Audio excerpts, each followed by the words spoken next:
roughly the same time. Bring up the map veto system for you. We start off on Clubhouse. Where are they going to go? They're obviously not flying to New York City. They could go to LA, I guess, technically with the bank, but immediately MIBR bans it, and we're going to go to Border instead. Right. So almost Clubhouse, almost going right back to where we just were.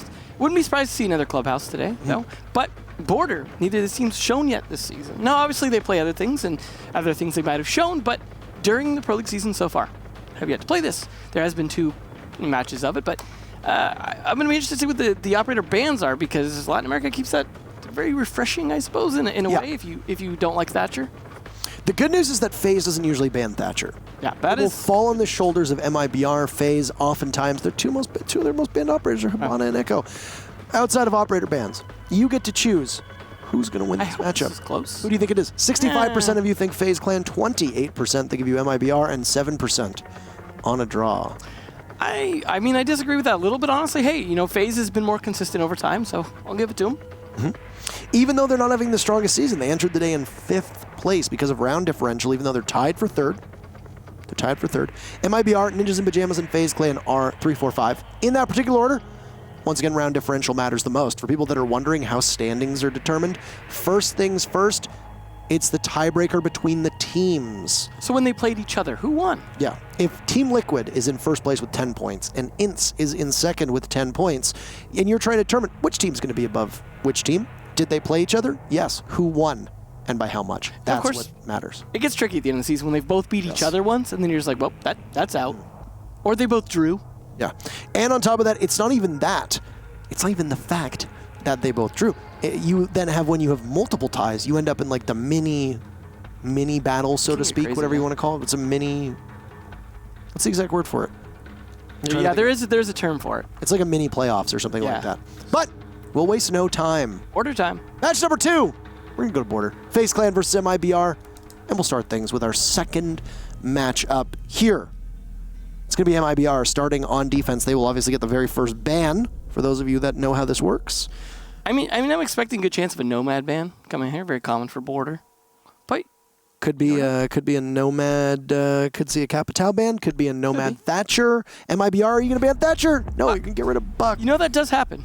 Buck is one of those ones that we also used to see Pulse a little bit for play from below as well. But Buck is one of those ones, you don't want to make it easy for them to hit you from below on half wall. Thatcher, good night, unfortunately. So FaZe does ban Thatcher. Man, I am nailing it today. First and foremost, I'm like, you know why Sledge doesn't get C4'd? And then he gets C4'd. So if you want to win, FaZe doesn't ban Thatcher. Pay Intero to say you'll win. I mean, you'll lose, and then there you go.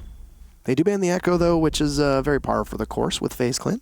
This will almost assuredly be a Mira ban unless something has gone horribly sideways. This is the original Mira map. There you go. So. Goodbye. Goodbye to Mira. She makes Tellers and Bathroom a lot harder to attack. She makes Customs a lot harder to attack. You don't want to deal with her. Literally every site, really, because you still have to deal with it. You still have to deal with it on the wall as well. Even though MIBR banned her, and they're going to get to start on defense.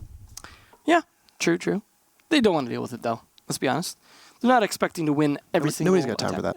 Yeah, no. Nobody's got time for that. But apparently they have time for phone calls here. We could see a Dokkaebi, somewhat uncommon, but a Nomad as well. So roaming's not going to be super fun, but they've got a clash, potentially, to deal with that.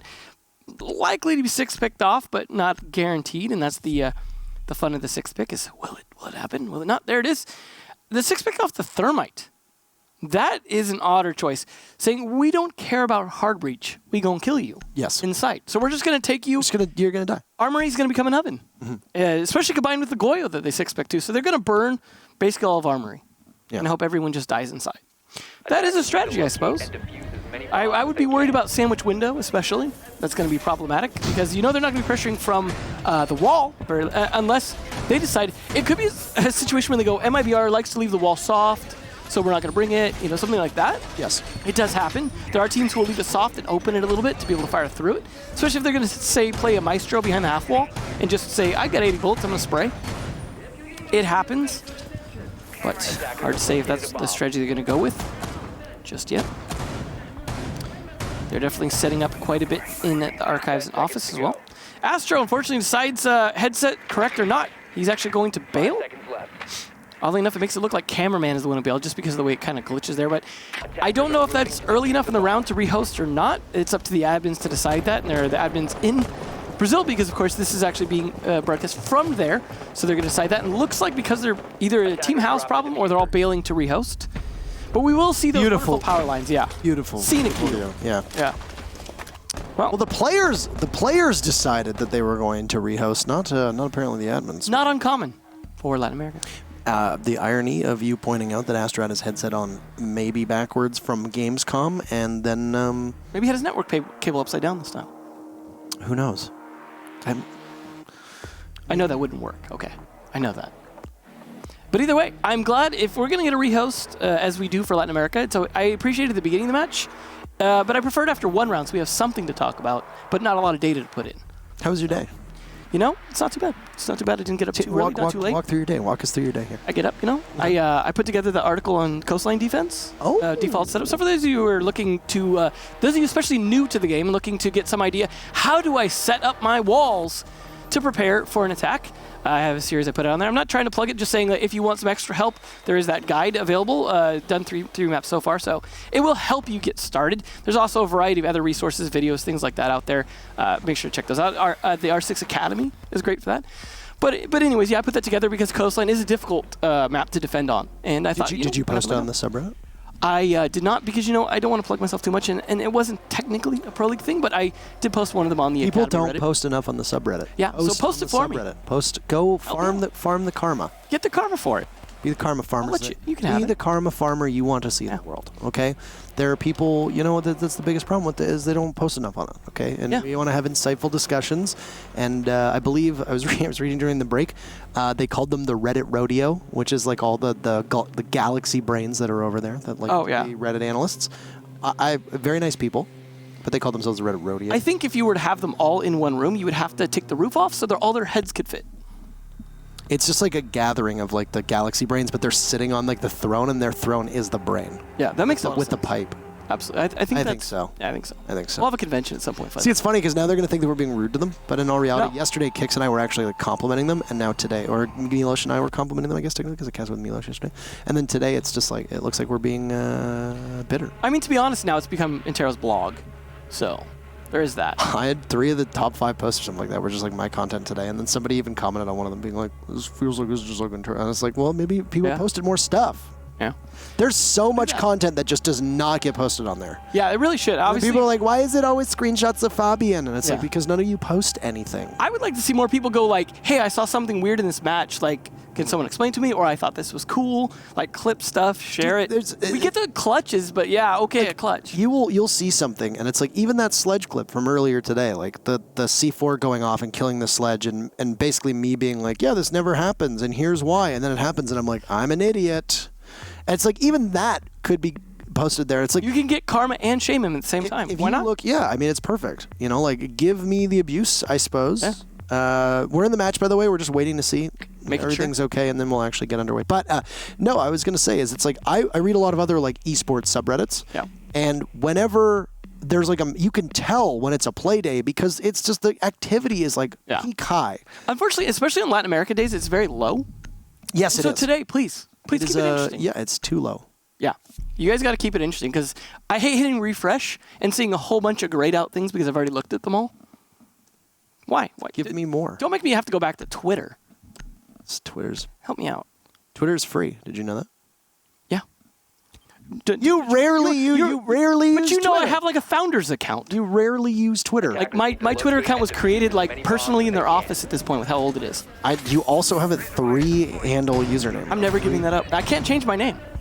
Well, I mean, you could. But no, I mean, like, my nickname, because then I would be screwed out of it. I mean, but why wouldn't you? You have exactly your name. Your name is Emzo, M-Z-O, and you are at MZO. I'm just going to change my legal name to that. I remember when we first cast together, because we actually first cast together in CCS. Yes. Before I was in Pro League. And I called you MZO, and then, like, the moment I did that, I just remember Fluffy at the time was like, he's like, it's Emzo. I was like in the background. Or like Panky's like Mizzo. 10 seconds to Everyone's got I miss Pankhurst. Yeah. I miss that man. Hope he's still doing well. He's working for a former sponsor, actually. We used to be sponsored by HyperX on here. We are no longer, from what I understand. However, he works for them. I don't know exactly in what capacity. I think he does like influencer relations or something. Oh, good for him. Navi's down below. This is in jail, or as it's referred to on the compass as detention. If anybody crosses from the valley spawn, he will be there to greet them through those bullet holes. Caliber-based destruction enables you to shoot out a couple bullets or shoot a couple parts of the wall, and then just play. And you're basically concealed. There's very limited counterplay. It's actually exceptionally frustrating.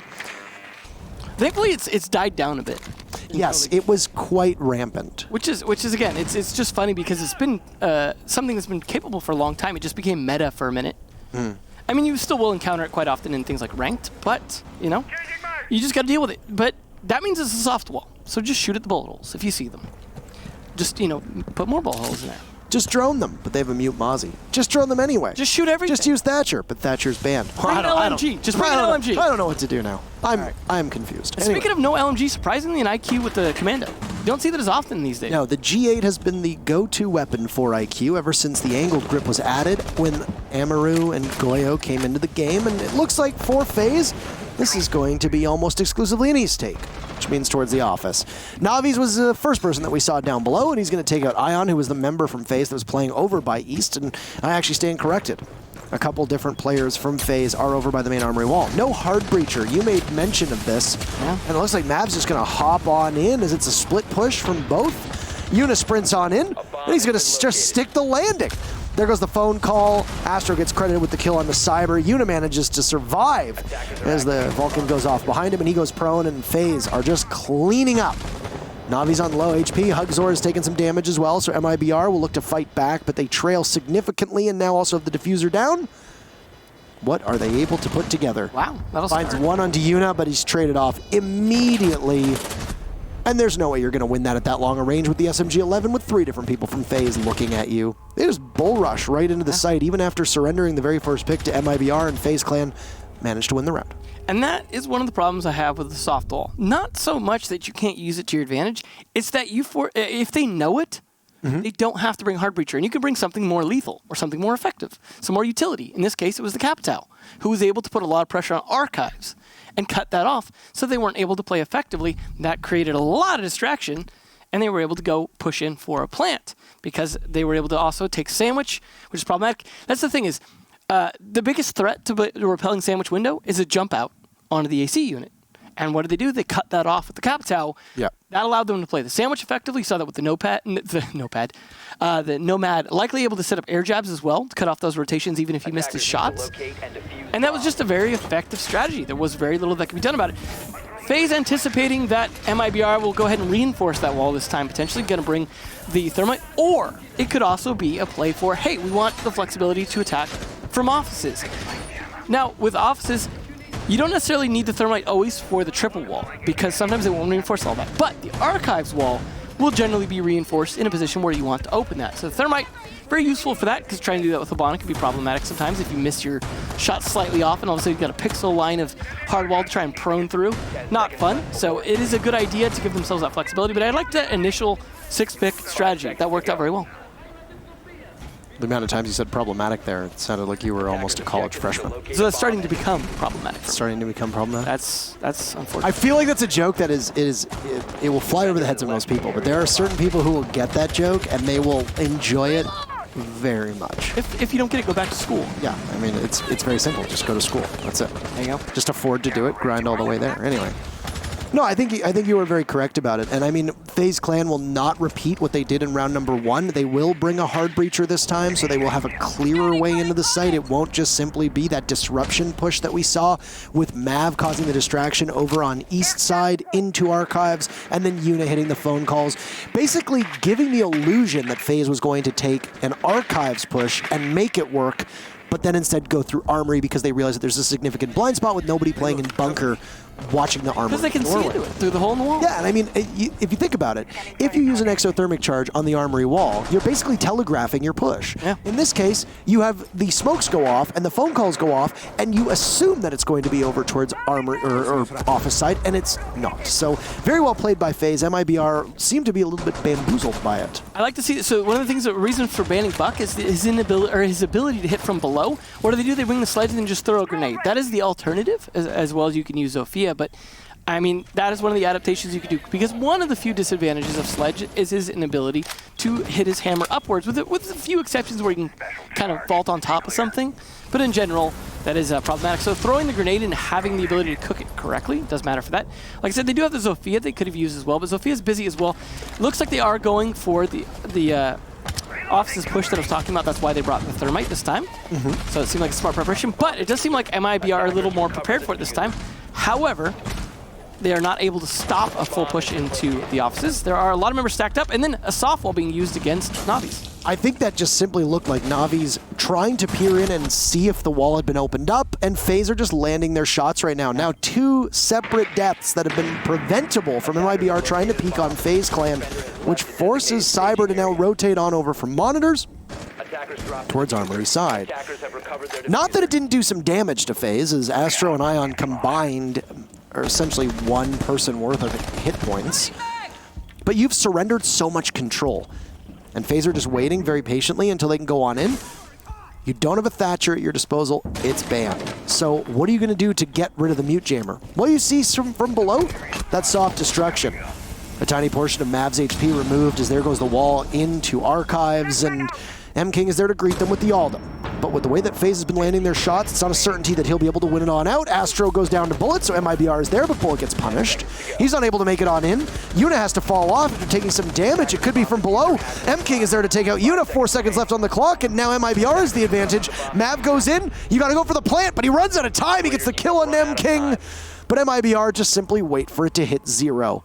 And they will take the round, even though FaZe had such a successful way on into offices. It's really unfortunate when you have a good push and you lose it on time because your defuse planter dies. Yes. It is hard to keep the Thermite secure in that room just because they're going to have walls opened up. They're going to have angles in. But the fact that they had fountain control and it was really all coming from the metal detector and the player in lockers, it really should have been a better execute than that. It should have been even some covering fire just to suppress the Alda as best they could. But at the end of the day, MIBR just getting the one kill they needed to, that's all that mattered, just because time. You saw FaZe really kind of jockeying for position in offices, and it really paid off early on with those first 2 kills. But then they weren't able to translate that into a plant rapidly like they needed to open up the wall, just plant in the default spot even behind the desk is usually what you go for. But they were denied that long enough, and MIBR winning on time there, that's not something you can easily repeat, but it is a good pushback to a switch up there from FaZe. And now they're going to go to another bomb site, down to vents, as you would expect for a secondary, which means still a bit of setup in the same rooms upstairs. You're going to have Bullet actually putting bandit batteries on the armory wall, not leaving it soft at all. You just want to delay them as long as possible from getting that top-down control, because you know once they get in, that Sledge is going to be hitting that floor and really starting to push a lot of your positions off. You got to decide which hatches you leave open and which you don't as well. Yesterday, watching both North American and European Pro League, we saw the contribution that both Mute and Mozzie are currently having to the defense and how defining they are, especially when coupled with Thatcher bans. But Latin America seems to be a region that hasn't really gotten on board with that Mute-Mozzie combo and tends to see it more as map-specific. Now, we've talked about how on Bank, those 2 operators don't always have the biggest impact because of the fact that Bank is a big map. Clubhouse, maybe not the most effective either, but we can see them from time to time. Border is definitely a map that has been referred to by certain teams as a freak show map, where freak show stuff happens. It's very frag heavy, it's disorganized. You just saw FaZe Clan win the very first round without a single hard breacher on Armory. That is something that is almost unheard of. Somewhat like Coastline, I suppose, in a little bit in that frag heavy sense. I would say so as well, but I would say for different reasons. Absolutely. I would say that Coastline is just simply a map where soft destruction reigns over everything else. Border, you usually need a lot of hard destruction, but it's just that it's a smaller map. And of course, a huge portion of this map is just that, I guess, like the lobby area, if you want to call it that. That you can rappel into. Yes, and you can sit and watch the skylight as well. You need hard destruction here.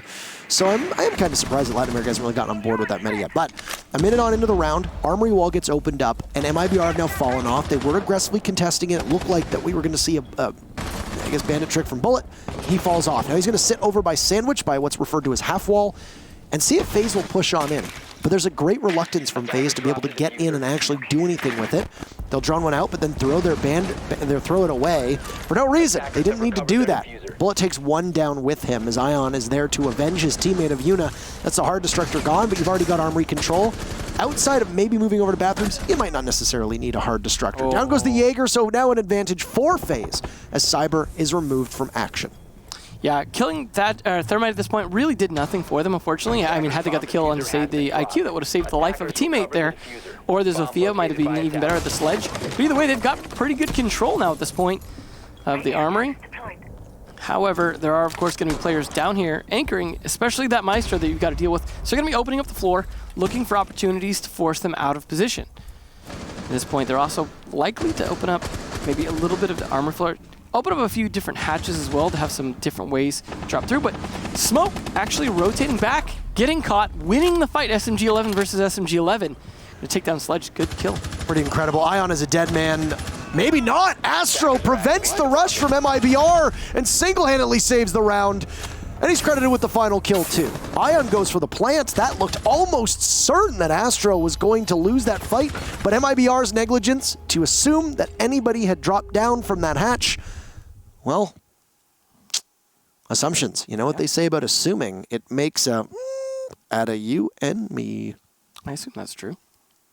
Did you just assume when I said you should not assume? Oh no! Sacre bleu. FaZe Clan won the third round, by the way. Yeah, and that was a tough one. Having your player that's on his lowest health go for the plant, generally not a good idea. You saw what happened when the Thermite died the last time they tried to plant. It's not great. You lose that plant, all of a sudden you lose a ton of time because now someone else has got to go over and get it, and then you've got to start the plant again fresh. That is usually a couple seconds at least burned when you don't have a lot of time left. Nice six pick there from Kaid. Oh, he's going to throw us off. They'll never expect it, man. I would hope not. And for those of you who are new as well, occasionally we get people who are confused about six picks, so just to explain. The way six pick works is the operators that are chosen are revealed to both teams, but then you have an option to switch one player to a different operator, and that is not revealed to the other team. Also not revealed to the other team, because this is not always completely obvious, the bomb site is not revealed to the other team. Yeah, a lot of people think that the bomb site is visible. It's not. So there is some strategy that can actually go into which operators you pick and where you think they're going to play. On certain maps, you have to remember that on like a map like Consulate or a map like Bank, there are 3 potential viable sites that you can start on. Same with Coastline. Hookah is not always the go-to site. We've seen teams start on Double Bars. We've seen teams start on Kitchen. You have to keep in mind that your composition, especially in rounds 1 and possibly 2, Especially Castle, your composition on rounds 1 and 2 need to be good enough to crack any site. You can't just assume, like on Border, that you're going to start on Armory. You can't just on Old Oregon assume that they're going to start in the basement.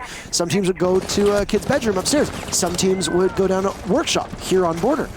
So you have to be prepared for that. So it's not visible, and I think it's worth noting because a lot of people don't know the way that six pick works because it's not in ranked. It's not something you can do unless you go into a custom game and experience it yourself. Yeah, because you have, do we have it in... No, we don't have it in the Road to SI, do we? We just have the operator bands. No six pick. Unfortunate. I would like to see that in the Road to SI, but, you know, what can you do? Ion spotting out a lot of gadgetry here. You can see ADS nearby. They don't have a Thatcher because it's banned, so they're just going to have to deal with those the hard way. Now, of course, this is not the bomb site, but they're going to have to fight their way into it, much like they did last round, because they were back in Vents again. Vents is a good bomb site, but it can be a difficult one because you've got to split your defense up between 2 different floors. So you cannot set up the top floor as well as you'd like for an Armory Locker's defense, and you can't set up the bottom as well as you'd like because you've got to use some of that upstairs as well. So you need to be flexible. You need to have hatches open, ready to drop down, rotations in play here. And this is why players like Cyber are just in off positions, hoping to catch them. Cyber as well as Hugzord. Hugzord, as the Kaid, was downstairs inside of Customs. He's going to be able to play long range with the TCSG if there's some soft destruction that's been done with that gun. Even though it is a slug shotgun, if you get nice and close to a wall, that gun shreds through any soft wall. It's one of the caliber-based destructions. It's a little funky because if you're a little bit far, it will just put a bullet hole. It does absolutely nothing far away. Exactly. It's strange. Bullet is somehow managing to persevere on this wall with a minute to go. Mav finds Navi's. I don't know what the smoke was doing. It looked like he might have been playing over inside of the storage room. That is troubling. Yuna unable to get the wall opened, and he's going to continuously take damage as they try to get the bandit off of the wall. He's very brazen in his play. He loses some of the floor beneath him. He tries to run for the hills, and Ion is there. He gets one. Knows there's another. Cyber takes down Yuna, but that's okay because he's able to trade it off. Once again, MIBR with Hugzord and M King left up. Hugzord still inside of customs. He's got the detention wall in front of him in his line of sight. M King's going to see some stuns and some stars as the breaching round goes off ahead of or above him. Breaching shark. M King plays around the bomb chassis. Frag grenade gets dropped. Some more of the ceiling is getting opened up, and he is just, he's under fire right now. Hugzord's got the cross in case somebody decides to go down the main stairs. M King almost downs Ion, but Ion immediately commits to the plant. If the Maestro pushes up, he's not going to go very far. Gets caught by Astro. Cameraman goes down to Hugzord, but then Astro yet again. He was crucial in round number 3, and he's crucial yet again as the diffuser, whether it goes down or not, sure sounds like it was, got down at the last second. 3-1 for FaZe Clan, and they are doing real well on attack. It is unfortunate for Bullet because he was doing quite well in his defense. The fact that he got caught off guard by the flank and they were both focused on that wall. It was good in that they were focused originally to be able to delay it as long as possible. But the fact that they lost 2 right there without trading anything really cost them. That's the thing about defending the top floor for Vents, is you need to trade. You need to make sure that when they're attacking your anchors downstairs, that they're at least down to 3 players, or it's very difficult for the 2 players down there to be able to hold it because they have to watch a lot of different angles. They've got to defend against people pushing in from the B window, coming in even through the B door in that vents, coming in through the different doorways available to the server and workshop, as well as you've got to deal with the bathroom rotates. There's so many different positions, not to mention hatches, that they've got to watch, that if you are at a huge man deficit compared to them, it is very difficult to be able to win vents at that point unless you get a lot of lucky shots on players approaching without having any idea where you're playing, and that just is not the case there. I like to see, I like what Ion's been doing a lot of time on this IQ. He's actually been playing very well on it, and that was a good example of that last round, but it's really been helping here. Even when it was down to try and get that plant down and Astro covering him in the previous round, just overall FaZe Clan playing very well as a team. We're seeing some good individual plays from MIBR, but as a team, they're not necessarily putting up a huge wall for FaZe a lot of the times. That's really kind of hurting. You see the teamwork there, and they all have 2 kills each, pretty much, except for M King. But that's certainly not enough when you're up at round 5 now. To Ion's credit, he has not just played well in terms of fragging, but he's also been there to scoop up the objective and commit to that when Yuna's gone down. And Yuna has almost been a sacrificial lamb. You know, he's been the one taking charge. Speaking of Ion. Yeah, Ion's not going to have much of an impact. Because you were talking about him. Again, I don't know what it is. I'm sorry. I'm so sorry. I'm so sorry if I'm talking about you because apparently you're going to die. Ion gets killed. 20 seconds in, he goes up to the windows, looking over the lobby, and down below there's Navi. He heard your voice echoing and just removes the head of Ion. Unlucky. You got to be careful with those windows, man. Those really work literally both ways in the sense that you can get kills from them, both as defense and offense, very often. What I was going to say, the way that FaZe have been rolling out Yuna is that once that first exothermic charge goes off, they're using Yuna to basically bait into a trade. Also, no way you left a default cam up, cameraman. Come on, that's the kind of negligence. Your name alone? Shoot him. Yeah. Maybe he's kindred spirits with it. He doesn't want to take it down. Yeah, His name is cameraman. He has an obligation to shoot no default cams. Yeah, he's like, you guys get him because you guys get him. I can't. It's like it's murdering your own kind. Yuna's got to wait for somebody down below to take out the mute jammer, and you can see that he's making the calls. That's Mav that's down with the frag grenade. He's going to toss it up, and he should be able to get it. Lickety split. There you go. You can hear that the jammer went off, so Yuna will be able to open up the wall. And now your passage in, my lord. Much easier. Bring out the trumpets. They are going to be down a man, though, because that early death on Ion, and that's going to hurt this attack just a little bit because, well, they haven't done anything to MIBR. They've only got 1:20 left, and we saw before when they struggled to get the actual plant down on this deck. Now MIBR are going to be, in theory, better prepared for this because they've tried an office attack before. They're a little bit more prepared for what the operator comp's going to be and things like that to deal with this. But this flank from Cameraman is going to try and soften up the site just a little bit. He's got 1 air jab left to be able to place, as well as 3 stun grenades to throw out. Bullet, though, is just trying to keep East Stairwell secure. He's got his shield in place, and they're not really, again, Latin America doesn't seem to like to destroy those Goyo shields, so they never really seem to work against players, and maybe that's why you see so much Goyo play, because they can really sit confidently behind those shields very often. Cameraman has taken a bit of damage, and 1 air jab goes off there, and likely was what gave Cameraman the kill on Navis. So now it's evened up. 4-4, but Cameraman's taking a bit of damage. Mav just a smidge as well.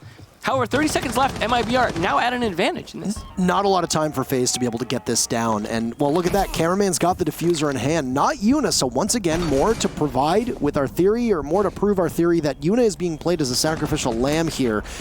Or not really much sacrificing that's being done, as Bullet is sacrificed to the altar of MIBR, but Cyber doesn't know he's got one, almost a second. He gets gunned down on the cross from Cameraman, but if Cameraman goes down, that's Diffuser surrendered. Never mind, Una kills 2 people and FaZe Clan win the round. Yeah, Una decided you were calling him a sacrificial lamb, so he's deciding to sacrifice instead 3 players in the MIBR. The caster's curse today is really on something. Strong. I don't even know what's going on right now. I am single-handedly dictating the pace. You get to decide the match. I am the puppet master over these matches today. I talk about an I was told, I talk about a player and then they die. Look, I was specifically told I cannot read a page ahead in the script, and you are cheating. Shh. Don't say that. Why does it say don't say that? You can't talk about that on TV. All right, Armory again. They're gonna try one more time. Will it work this time? I love how we started off that round, for the record. Yeah. By basically saying like, oh, Ion has been so impactful. He's been there to pick up when Una has been the one thrown to the wolves, and then Ion dies, and then Una gets a 3K. Yeah. It was perfect. Okay. And then it's just the opposite. Ion was absorbing the bullet so that it would hit you. If you're a new viewer and you somehow manage to stomach how obnoxious I'm sure you think that I sound, or how outrageous it is that there are people who talk over video games, which still confuses me, and I do this job. I do commentary at movies too. If you talk in a theater, then you deserve to. I actually can't say it. I don't think I can say anything violent. Let's put it this way: if you talk in a movie theater during a movie, you deserve once a week to stub your baby toe on something. Well, as you know, that is not a good idea for us diabetics. Yes, I know, but I wasn't talking about us. I was talking about just in general. But okay, I thought you were threatening my. No, it's like I was literally talking about how good Ion does, and then Una just comes on in, and people are like, "What is this guy? This guy doesn't know anything." And it's like, yes, welcome. You can also see Astro up there at 8 kills, doing quite well for his team. And the thing is that Astro single-handedly won that round on, I think it was rounds 3 and 4. Yeah. Astro was the one that was doing the coverage onto the planter. Everyone kind of doing their job, really. I mean, we're highlighting individual players, but all FaZe playing very well as a team.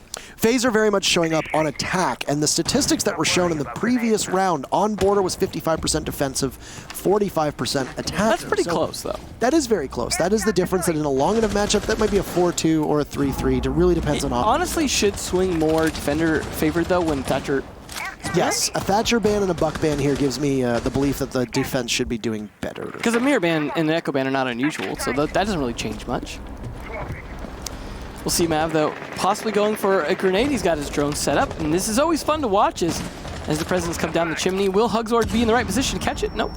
He's not going to do so. He's got 1 mute jammer left, so hopefully he puts that down in the right position before he gets naded if he's going to, and takes just a tiny bit of damage. And hey, open the hatch for him. That's very nice of you. It's probably not going to make a whole lot of difference, but he's actually destroying some of the furniture. I was going to say, there's no way he's going to engage here, but this is very similar to what we saw at Corey. Goodbye, Hugzord. Ion just absolutely levels him, bullet knocked down, and loses the fight to Ion as well. So you don't pick Ion early, and he can make his stamp known. And that's why Nomad gets banned. It's not fun to deal with. Yes, it's not. There's very limited counterplay unless you have an impact grenade or a C4 to deal with those air jabs. You can't run past and trigger them and then get on back in. No. Oh, well. And if they're well positioned, it's going to be very difficult to counter them. It's like, like Claymore, so you just got to position it well. M-King missing what could have been an important shot, unfortunately. That looks like a sheriff's badge, but I think it's the Brazilian celebration badge, and M-King showing there's a new sheriff in town. Oh, a beautiful play on 2 for M-King. He loses the shield in front of him, and he knows he can't re-engage, so area denial from his teammates working against him. It's about time we see one of those get destroyed. Waiting to see if the Nomad will walk through the double doors, but no, there's nobody there. Navi's misses, takes the shield down with him. Both he and Cameraman lose 50 HP or thereabouts. 3-3, 45 seconds to go. And you'll just see M-King snuggle on in. C4 gets tossed out, Cyber finds Cameraman. FaZe will look to hang on, but they are in trouble, and they will lose Una as well, who's completely clueless. 3, make it 4. M-King, almost everybody in the round, and MIBR. Well, they switch sides, but they take 2 rounds of the 6. That was he was definitely M-King of that round. That was really well played by M-King. And I like the support from Navis. The C4 coming out to cover his back so he didn't have to watch it. Yes, he didn't get the kill, but it denied them entering, right? Then it was going to kind of scare him off. Oh no, they know I'm here. I can't just push in blindly. Right. And that was enough to give M-King the opportunity to swing around into fountains as well. Obviously, it just seemed like a lot of the players from FaZe as well were not really sure where a lot of the players were going to be in terms of you saw the way he was watching Fountain was not prepared for M-King. And M-King's aggressive play with that Alda, absolutely paying off. But, as you said, it's only 2 rounds in what should be a defensive-sided match. Now, FaZe should be in the driver's seat here in theory. I'll see if they're able to take it, but at least a good round from M King there. Going to give him some confidence on attack, and sometimes that sort of momentum does pay off. You could, maybe a more aggressive play that works out in the future. He is going to be playing on the Nomad this time, though. A lot of Nomad being brought out, and again, that's part of the reason you see it banned here, is it will get abused if you don't ban it. And by abused, I don't mean necessarily it's broken. It's just in the sense that you talk about there's only 2 floors here. It's limited rotates. It's a small map. You start cutting off those rotates, all of a sudden defenders are boxed out of a lot of positions, and those air jabs, you're pretty much going to hear them go off from most positions on the map because it's not a huge map. So you're going to have some idea where defenders are rotating. So it definitely does help, and I'd say probably stronger than Gridlock on this map. There are some maps that favor one or the other, it seems, but... We don't really see Gridlock on Border that much. No, it seems to be more of a cafe kind of pick. I think that the reason why Nomad works is because there aren't really that many flank opportunities on Border because it's not as much about most stairs. of them. Border is high ceilings, narrow engagements, perfectly what we just saw from Mav on the main strip that leads down to the east stairs, that east hallway, if you want to call it that. Nomad is extremely powerful here, and there are a few windows you can jump out of, and of course you wait. Yeah. You put an air jab. A bomb has been located. Well, we will continue to see Goyo played. We at least finally saw it get destroyed last time, but I like how they've opened up the footholds, and then they have got Goyo's shield there. Gives them the opportunity to play a long angle prone, possibly even the Maestro doing that, to be able to use the shield to his cover and then peek around it, maybe unexpectedly. But if they're smart, they can destroy that because they've got Ashe and Zofia. So that is a lot of extra remote soft destruction that can be used to destroy those Goyo shields, and that will hopefully work in their favor because that can burn out the small office. And that will cut off their ability to play from in there. Gives them more of an opportunity if they're playing Sandwich as well to be able to push in a little more confidently if they've cleared off the half wall, or as sometimes called bunker. 3 ADS is stacked up there, so really they're worried about those grenades going into that half wall potentially. Cameraman taking engagement all the way from office over towards the double windows leading outside, but MIBR doesn't get a single scratch on the paint. Still, as you pointed out, the bottom half of that wall being opened up means that pushing on in, well, Mav might have a lot more success being able to bandit trick. The ADS in front of him should have 1 charge remaining. Actually, no. Make that none. Frag grenade goes off. Mav is completely blind, and this is going to be a major challenge. He gets droned out. Expecting somebody to push on, and there goes another frag grenade. There goes the Goyo shield. A run out from Cameraman down below in detention, but it will net nothing, and now Mav, with a single bandit battery, will try to stop the X-Kairos from going off. Navi's is ready with a flash in hand. Mav somehow manages to not get blinded, but Astro does. Now Mav's stunned from Bullet. There's so much that's going into just trying to take this single wall, and Mav realized with the timing, there's no way you're going to get that. He's played this game long enough to know that you're there. It's almost certain death. Well, he's playing a little bit better than Bullet did in that sense, but Bullet certainly tried to do a similar play. Astra has taken a bit of damage as well, which is not great because he's been one of the top fraggers, but at the same time, he can still do a lot with that gun before he's killed. And Mav, not only holding the wall, but also taking out Hugzor. Not necessary as much anymore to take out the Hard Breacher, but still a kill. Would have liked to have seen how many X-Kairos were left in the hands of Hibana. This will leave MIBR with just soft destruction. And 30 seconds to go. Well, that soft destruction will be needed to blow up this volcanic shield, which Mav is playing behind. Gives his position away, though. They know he's playing at bunker. He's got a tight angle. Please somebody hit that shield. It does not hit the shield. Oh, the client-side debris. 2 kills for MIBR. And FaZe will now need to just hold them off as the tide crushes on in. 1 for Astro, 1 for Ion, 1 for Cyber, 1 for Yuna. Everybody's getting on in on the fun. Diffuser is surrendered. Bullet needs 1 more. But Yuna's going to sit. He hits the deck. Another round for FaZe. They are getting ever so close to 1 point, possibly even a victory. It's 5 on the round. Or 5 in this matchup for FaZe. It almost got confusing in the kill feed because there was 2 TCSGs. Yeah, I was actually getting. Because it was just, I thought they were both coming out from the Goyo, and the rest, there's the Cade, but they're not both coming out from the Cade. It's, 1 and 1 each, so just those slugs firing. And it's the same sound and everything. That does get a little confusing, to be honest, for us. Because you have to try and track who's which name, just because the sound is the same, the gun is the same. You're like, who's firing? And it's got to be confusing as well for the players, just occasionally, because you're going off gun sounds. But in a fracas like that, as you say, I call it a fracas. I think a fracas is a perfect word for it. Yeah, it doesn't really matter who's getting the kills at that point. Now, this was something that was actually brought up by me. Since over the last couple updates, all the new operators have used, with the exception of Cali, have used weapons that are already in the game. Yeah. Presume that this continues onward, because I can say this with my hand held high. I actually don't know about any of the upcoming content. This is the this is the first time since I got into the Rainbow Six ecosystem that I actually don't know what comes next. The opposite. I've never known. Because I didn't mean to flex on you. I enjoy this. That was not a flex. Honestly, I could probably just ask. That was not a flex. We are under so many NDAs. Yeah. No, I just honestly I enjoy the surprise of the reveal at the same time you guys do because it's fun. Plus, then I can't accidentally tell you anything. That is true. Safety first. You don't. You can't accidentally leak things if you don't know. So if I ever say anything about a future operator, I am joking because I have no clue. It's fun though. Are you telling me that the rework to Tachanka, where he gets Apache helicopter missiles or Apache cruise missiles, is not real? You know, if you're right about that, you're gonna be in trouble. You know that, right? You gotta be careful. Please no sue. Please no sue. Do not board that helicopter. Do not. No. I shot through that drone holder. I was gonna say one of the things that we were talking about weapons. We got very off topic there. Was that it's more challenging with Wamai in the game because is it him or is it IQ? Well, nobody really runs the AUG on IQ, so I guess it's like most of the time you're like, it's Wamai. But what if there's an IQ on the board? Anyway. Yeah, and you see a change up as well. You saw the Goyo this time with the Vector, actually. Yes, the Vector with the extended barrel. That's always fun. It's not the suppressor. It looks like the suppressor. It's the extended barrel. I'd like that noted. I'd like that noted that it is not what you think it is. So very important. Anywho, FaZe right now, multi-floor defense. Keep in mind, this is Workshop because they were successful on Armory. And with almost every single map, you want to take the top floor first. So you need to keep somebody from FaZe Clan above. They are taking almost like they're going to push like for a customs attack by taking CCTV and pressuring like that. But the idea is to pressure people out of customs so you don't have to worry about that flank.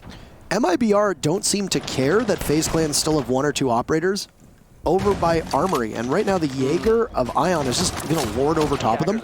There's actually 3 people on the 2nd floor. And MIBR does not seem to give a hoot. Well, they're going to when it starts to get down to 45 seconds left and they haven't killed any of them. Astro has the angled grip on the TCSG with a hollow, which means that he's expected to engage at much closer ranges and quicker than you'd expect. No ACOG on that. You know that one member of FaZe Clan is down in the bathroom, so if you can suss out the fact that there are only 2 members of FaZe Clan on that bottom floor, you might just be able to run on in and get a defuse down. We've seen this from many teams, especially present on border. Post-plant can be really difficult with that, though. Yes, it can, especially if there's soft destruction that's done. Now, Mav is holding this angle. He gets completely flashed. He is in a lot of trouble. Ion loses the fight to Bullet. Holding a tight angle, the Zofia is just better there. Shotgun in hand, Mav should be able to win this one with 1 blast to Ash. But there you go. The read is in from MIBR. They storm into the site. 2 kills for Cyber, a 3rd kill for Cyber. As there's only 1 left for him to collect onto Yuna. Diffuser going down. Cyber falls. Where's the plan? It's in default. Oh no! Yuna gets 1, another! Can Yuna pull this off? With the ult in hand, M-King is downed. All he needs to do is take out the Zofia, but no, MIBR will win that war of attrition. That went from good to bad to good again, and MIBR will manage to hold on and stave off defeat in that round. Definitely a close one there. That Alda is a beast, but Cyber with 3 kills, I believe, possibly on a single clip with the SMG. Probably didn't even need the ACOG on that one. Yeah, it's no, probably didn't. No pocket sniper there. Customs for the first time coming out. We saw all armory lockers and vents defenses from MIBR because, well, they lost so many of them. But we'll finally get to see a 3rd bomb site here, despite the fact that they actually lost that. They're going to go switch over to customs. So we'll see how they fare on this, as MIBR still a ways off from tying things up. They've got to win 2 more rounds just to get even. So still looking like FaZe in the driver's seat big time here. But they've got to defend what could be a harder bomb site. Although after that hold, I guess they imagine, well, you know, Cyber kind of tore us apart pretty easily, so maybe that wasn't the play. But at the same time, this is a tricky one because you've got to worry about people pushing in from detention. They're going to push in from passport. They're going to open up CCTV hatch once they get control of it. They're going to pressure you from the A window. There's a lot of places to come from, and you also have to split your defense, much like with vents. So it can be problematic. However, at least there is no Thatcher.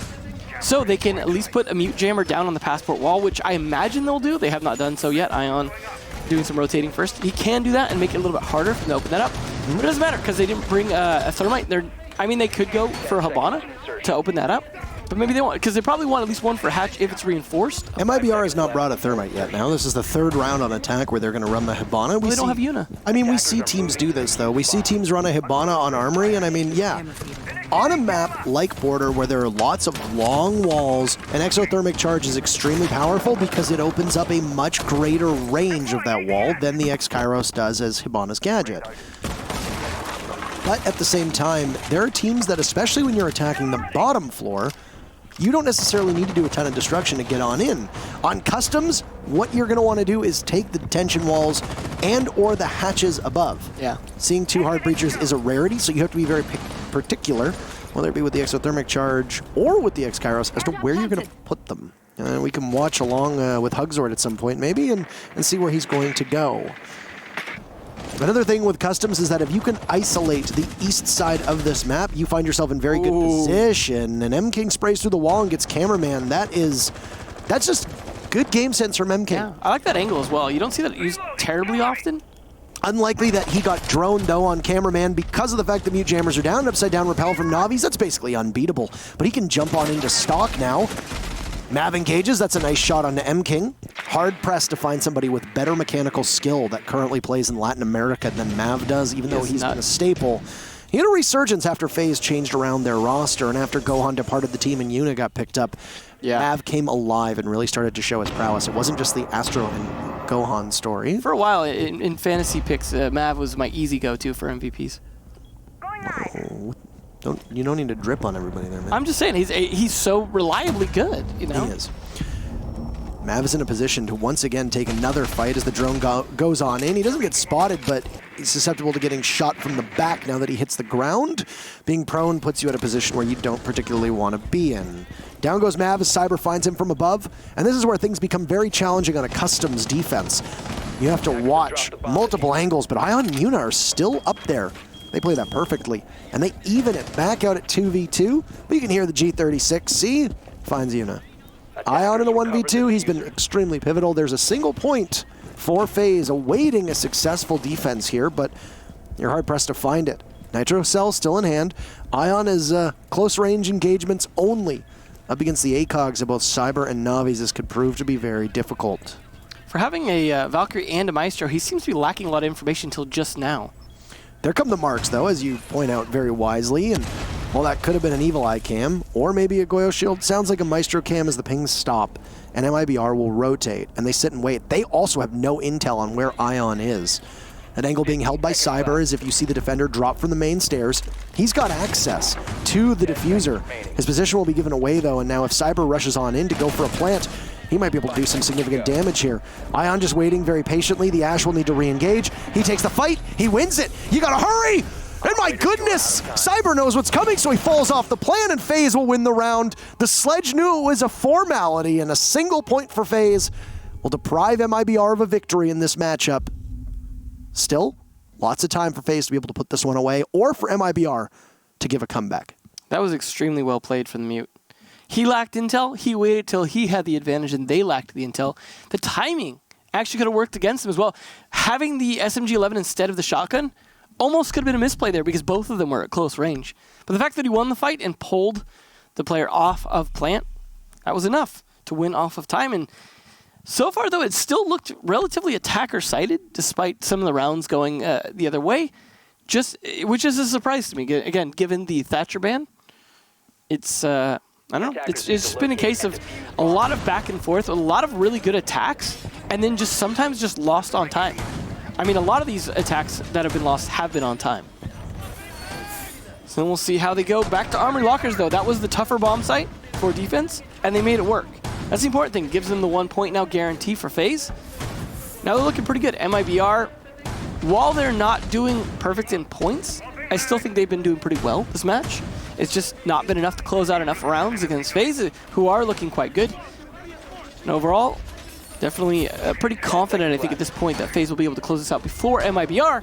But as we talked about, that round differential is important, and it is important to get as many rounds as you can. So there's no point in giving up. Literally, no point in giving up. So you really want to play your heart out, even if you know it's just for 1 point or maybe none. You just got to do it. You need those points. It's the long haul with this format. And I really like that, though, because, you know, one-off bad days, things like that, you can make up for. And you hope that your opponents have them as well. Mentally, though, it's very challenging for MIBR to come back. That's the bigger issue, right? That really is. It's a bigger issue, is that you're going to have to put in your all. You've only been able to win 3 rounds so far through 9 of them. You have to do that again. You have to be perfect from here on out, and all that awaits you is a single point. Now, I know that might not seem like much, but there are teams that have missed out on the playoffs by a single point. Or even just round differentials. And you need to try to keep it close. Fight for everything you got. Yeah. Don't just give up and roll over. Not that these teams are going to do that. There's no team in Pro League that's going to be like, you know what, guys? I'm done. 6-3. Let's. You guys want to go play? Yeah. I gotta go walk the dog. You guys want to go play Animal Crossing? Hey, there you go. You want to go play Mario Kart? Like, let's. You want to go play the Division? We got some raids to do in the Division. You know, maybe. Here we go, yeah. Oh my goodness. That was 2 for FaZe.